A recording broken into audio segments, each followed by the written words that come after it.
Hi guys, and welcome back to the channel. Today we've got a new video for you. We're going to be talking 10K maximum MOI driver. It's the new buzzword in the industry, but what does it mean? What do these drivers give you that maybe just a standard driver of the past wouldn't give you? I'm going to break it down for you. We're going to hit some shots, talk about the data. Stay with us. Okay guys, so today we're going to be hitting two drivers. We've got the TaylorMade here, the G430 10K right there. And also we've got the Qi35 Max right there. These two drivers are max drivers, maximum forgiveness is what they're looking at. But what does that basically mean? Well, both of these drivers here, they've got conversations around what we call MOI, very high MOI, 10K to be exact is what they're aiming for. But what is MOI? It stands for moments of inertia, and it basically means how forgiving a head is or how much it resists twisting on off-center hits.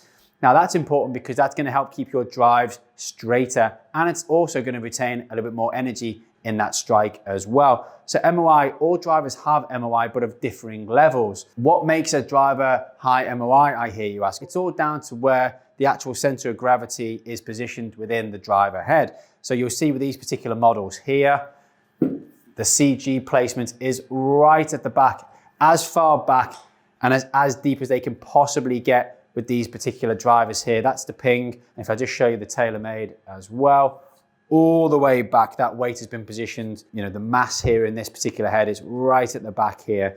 And what that basically does is it makes the head more stable when you hit it out the heel and when you hit it out the toe. There's a couple of things they do, the manufacturers, to make, to even drop that MOI even further back. They basically squash the heads.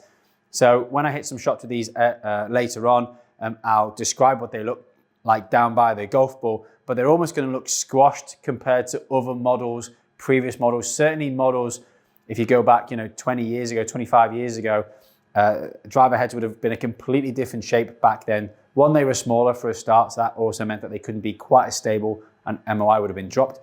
But also just the shape generally would have been dramatically different as well. These two heads that you can see here, see if I can give you a good camera angle. Certainly if I look at them like that, their heads are actually relatively squat in terms of the height. But if you look at the footprint from front to back, they're enormous. They almost look like frying pans, these things. And for some golfers, that's going to fill you with confidence.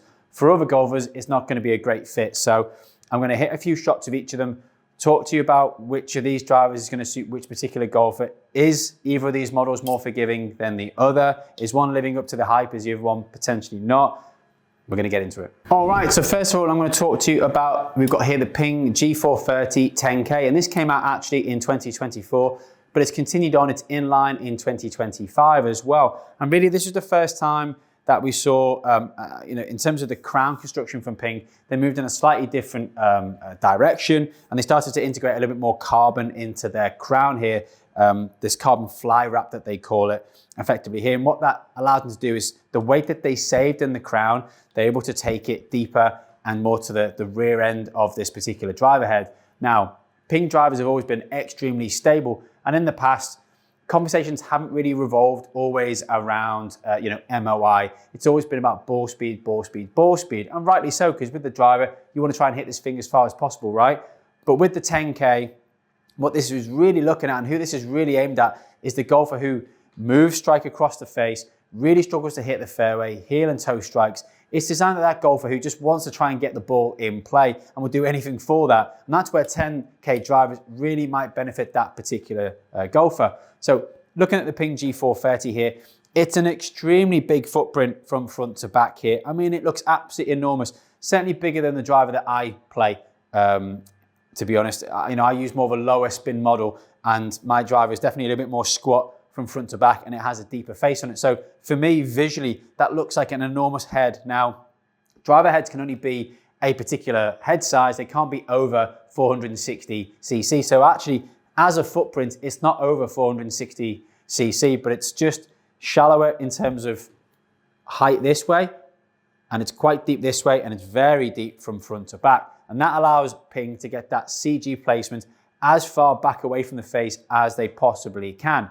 Now, who's that going to suit? Well, if you're somebody who struggles for initial launch and spin, then having a very rear CG placement or very high MOI driver like this is going to benefit you. because it's going to allow you to pick up that launch and pick up that spin.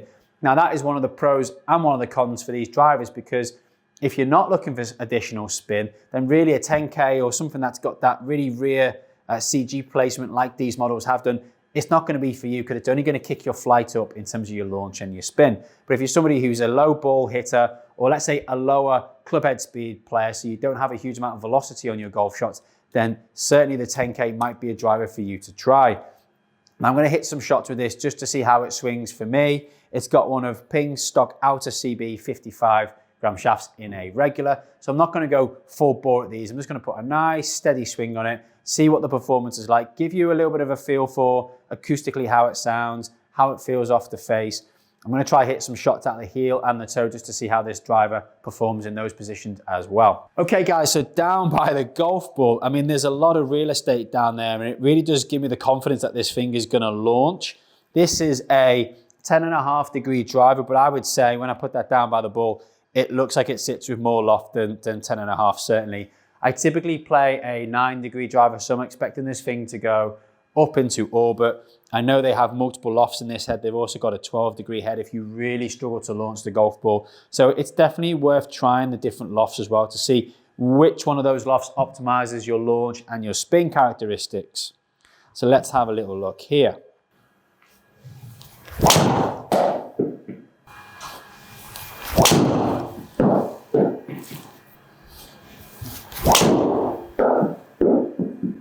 Okay guys, so for my standard swings there, just under my sort of usual club head speed. So if you've watched any of these videos before, you'll know that I'm typically around 108 to 110 as a club head speed. That usually translates all the way up to around 160 miles an hour ball speed, maybe 162 if I'm having a good day. So I was swinging slightly slower there for the Qi430 10K, but it was hugely stable. I really didn't have to feel like I was hitting that particularly hard there. The shaft being on the slightly softer side and pretty long as well, might add. It's almost 46 inches, that particular shaft there. It's very long, stock option. Did a great job for me though. You know, again, being a low single digit handicap golfer, I was able to sort of manipulate my strike point to try and get the most out of this driver. But if you're somebody who struggles with longer golf clubs, shaft length certainly in this particular model here might be something to look at, because it's very, very long. But certainly back to the head, it was a hugely stable.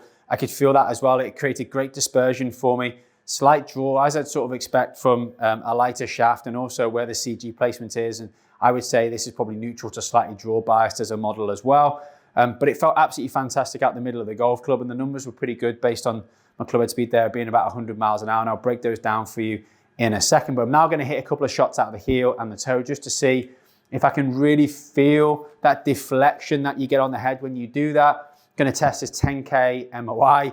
I use certainly a driver that would have a lower MOI rating than this, but lower spin, so it can give me more distance potential. But I'm curious just to test the actual claims here in terms of, do you get straighter drives from this driver when you hit out the heel and the toe? Okay, so I'm going to hit a drive out of the toe area here, and typically what I'd expect this to do is lose flight, lose spin, come out the air early, and certainly hook a little bit more.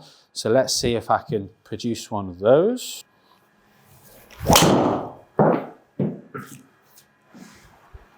Quite interesting there. So I've actually lost that one out to the right-hand side there, but I would say it would stay in play on most fairways there in the UK. Let's have a little look there. In terms of energy, it's lost about 10 yards worth of carry, so not a huge amount for something that was really out the toe area of the golf club there.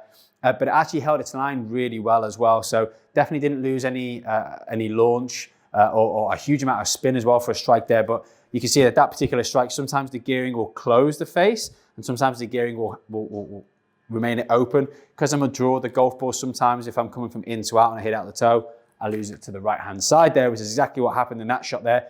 But it hasn't got me into any trouble. It finished around 12 yards right of center. Definitely playable on most fairways in the UK. So going to hit one out the heel now. Let's see how that performs for us. Okay, guys. So I'll hit one out the toe there, which performed, I thought, pretty well. I'm not typically a heel striker, but I'm going to address this one really out the heel. Let's see if I can get one right out the heel for you.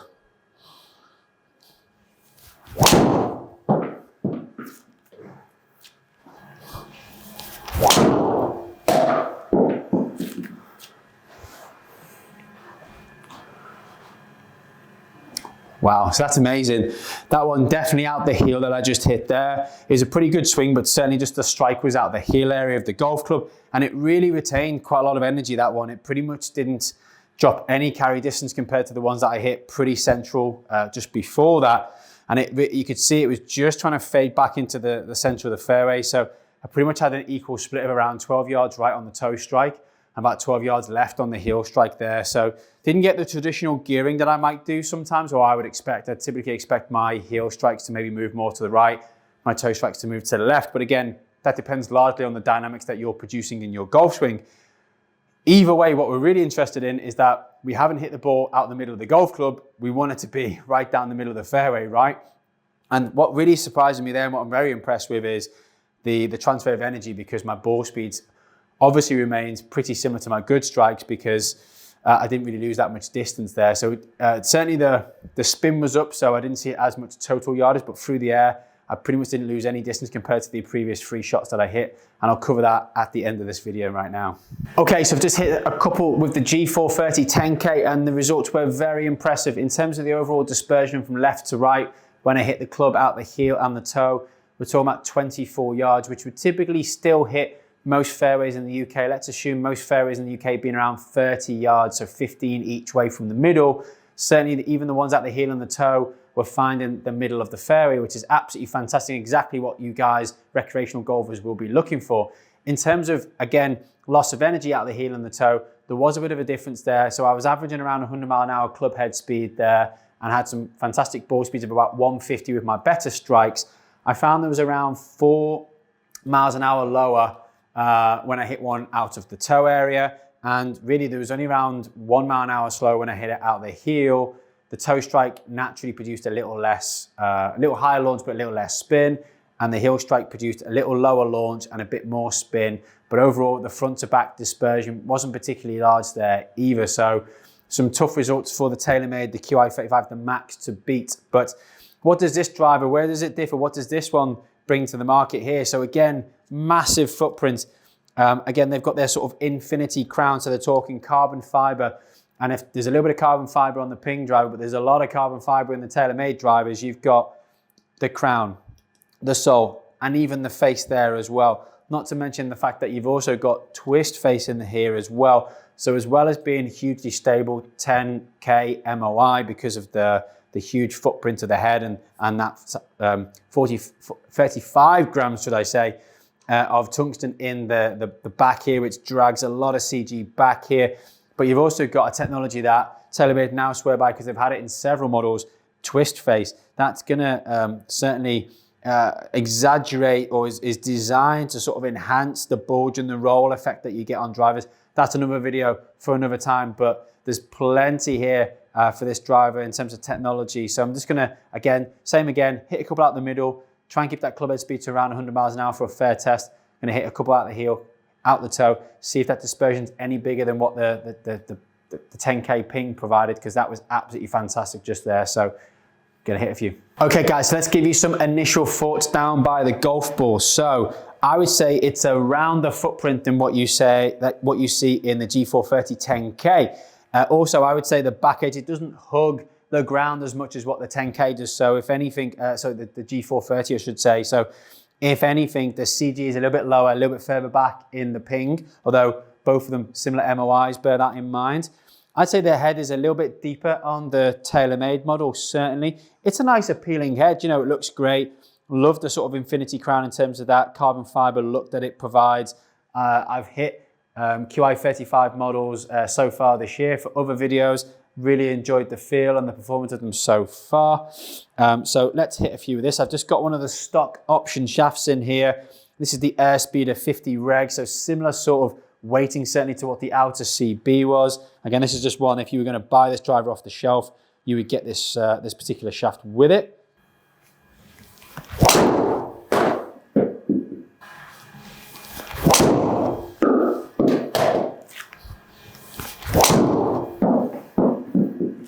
All right, so just put a couple of standard swings on that there, and it felt absolutely fantastic, just like the rest of the TaylorMade Qi35 family.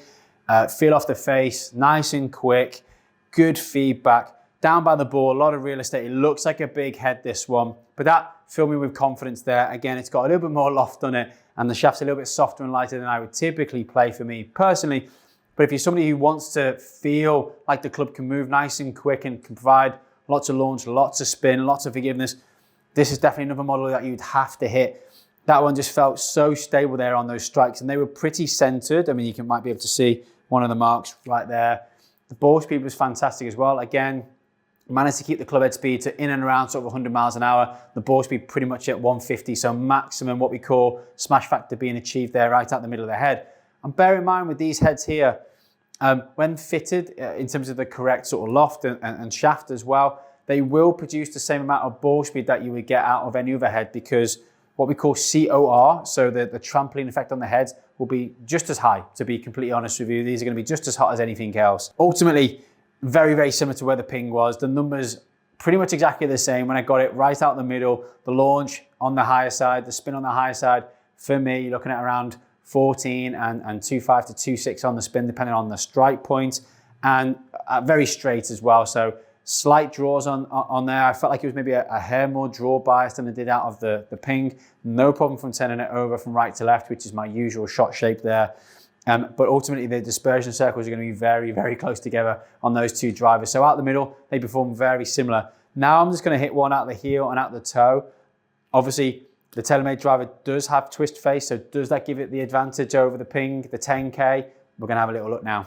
Okay guys, so obviously I hit one out the toe area with the Ping previously, and it produced a little bit of a high right shot, bit more launch, but a little lower spin, dropped around 10 yards worth of carry because the ball speed dropped off a little bit. Let's have a little look if the TaylorMade is any better out the toe.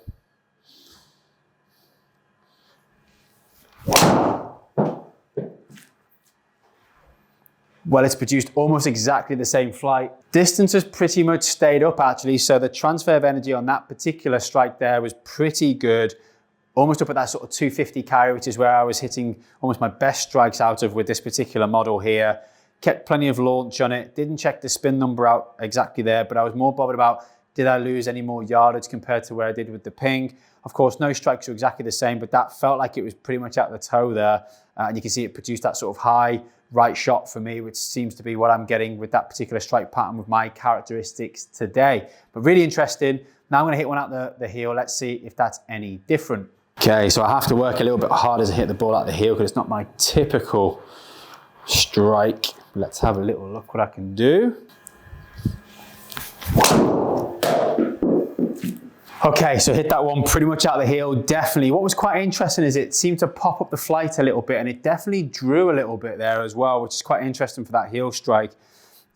Distance was pretty similar to the best strikes as well, so it didn't drag a huge amount of energy out of it. But if anything, I would say the toe strike on the TaylorMade felt slightly more solid, and I'd say the heel strike on the Ping felt a little bit more solid. So that's quite interesting that both of those drivers to me felt slightly better out of different parts of the face on the miss hit. So if you're somebody who tends to miss drivers out the heel, the Ping might be something worth a look. And then for the toe area there, I felt like the TaylorMade gave me a little bit more stability actually. And for me, I'm a toe striker. So if I was looking at drivers in this part of the market, this would definitely be a head I might consider for this one. All right, gang, so let's wrap this up there. So two drivers there, both 10K, so they're looking for maximum MOI, maximum forgiveness across the heads. And I certainly gave them a good little test out there. So I hit a couple right out the middle, and they performed as strongly as I would say anything else fitted to the same spec as that was for me today. So in terms of 10.5, with a slightly lighter shaft for me, they both felt absolutely fantastic. Good ball speed, good smash factor, good launch and spin numbers based on those fittings. Out the heel and the toe, though, the numbers did differ ever so slightly. Personally, for the toe strike, I preferred the TaylorMade Qi35 Max. And for the heel strike, I preferred the Ping G430 10K. And that just might be just my personal preference on those strikes. You guys have to let me know in the comments below if that's what you found as well. Both hugely stable drivers, slightly different looks, a little bit more carbon in the TaylorMade. They look like frying pans down by the ball to my preference there. But I tell you what, if you're somebody who struggles to hit the fairway, you're looking for some more forgiveness, 10K is going to be the way forwards for you guys. Stay tuned for some more reviews very soon. So if you enjoyed the video today, please give it a like. And if you've liked the content so far, please give the channel a subscribe. Hope you enjoyed that. 10K, really interesting subject. You're going to see a lot more of that in terms of the marketing moving forward. If there's any other drivers or irons or any woods or anything in the golf industry you'd like to see me review, please let me know in the comments below and we'll try and get that video filmed for you as soon as we possibly can. Happy golfing.